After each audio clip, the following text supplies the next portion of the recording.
प्यारे साथियों, नमस्कार। मैं प्रियांशु वाजपेयी आप सभी का स्वागत करता हूँ आपके अपने परिवार एजुनेट में। जैसा कि हम समझ रहे थे कि सबसे पहले हम डिसाइड करेंगे कि हमें यूजीसी नेट की प्रिपरेशन कैसे करनी है।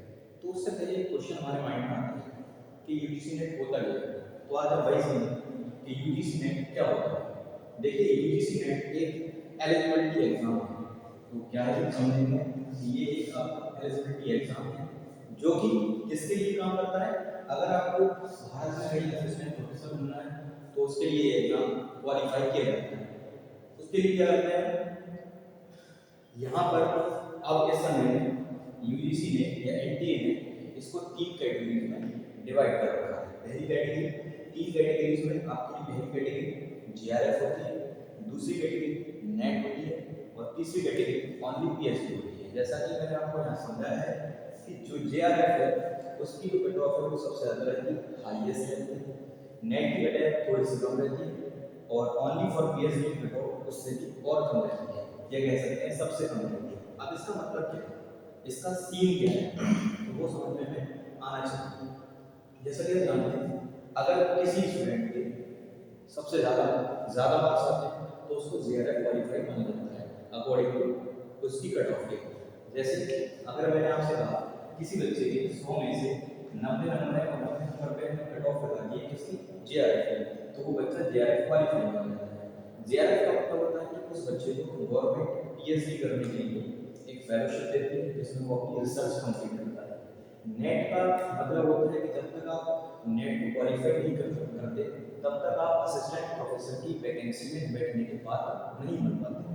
और इसी प्रकार ओनली फॉर पीएचडी का मतलब होता है कि आपके एक लिमिटेड मार्क्स, सपोज दैट मेरे मार्क्स में से 90 पे आपने जेआरएफ करा दिया, 85 पे आपने नेट करा दिया और 80 मार्क्स पे आपने पीएचडी ले लिया। इसका मतलब ये हुआ कि अगर आप 100 मार्क्स के एग्जाम में से 80 मार्क्स लेकर के आते हैं तो फिर आप ओनली फॉर पीएचडी के एलिजिबल रहते हैं। अब इसका पैटर्न क्या होता है, यानी यूजीसी नेट के एग्जाम का जो पैटर्न है वो क्या है। तो आपका एग्जाम पैटर्न दो पेपर में होता है, यानी कुल मिलाकर के कहा जा सकता है कि कुल मिलाकर 300 मार्क्स का आपका एग्जाम होता है, जिसमें एक पहला पेपर होता है और एक दूसरा पेपर होता है। पहले पेपर में 50 क्वेश्चन होते हैं, इसी प्रकार सेकंड क्वेश्चन में 100 क्वेश्चन होते हैं। तो कुल मिलाकर के कितने क्वेश्चन हो जाते हैं,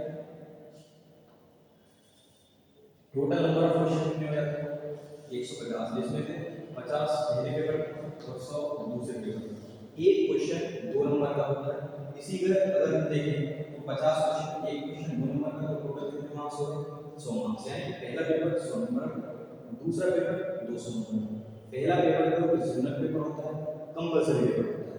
कंपलसरी और रीजनल पेपर का मतलब हो गया कि अगर आप किसी भी सब्जेक्ट से यूजीसी नेट एग्जाम दे रहे हैं, हिस्ट्री, ज्योग्राफी, इकोनॉमिक्स, किसी भी एजुकेशन किसी भी सब्जेक्ट से अगर देते हैं तो उसके लिए कंपलसरी एग्जाम रहता है, कंपलसरी पेपर रहता है। और सेकंड पेपर जो 100 क्वेश्चंस होते हैं 200 नंबर का होता है, वो आपका सब्जेक्ट का पेपर होता है। यानी अगर आप हिस्ट्री से दे रहे हैं तो आपके हिस्ट्री के 100 क्वेश्चन रहेंगे, अगर आप एजुकेशन से दे रहे हैं तो आपके एजुकेशन के 100 क्वेश्चन रहेंगे 200 मार्क्स के। तो टोटल कुल मिलाकर के 300 नंबर का एक पेपर रहता है। इसके अनुसार ही मेरिट डिसाइड होती है। तो 300 नंबर में आपके जितने ज्यादा मार्क्स होंगे उतनी अच्छी आपकी मेरिट रहती है।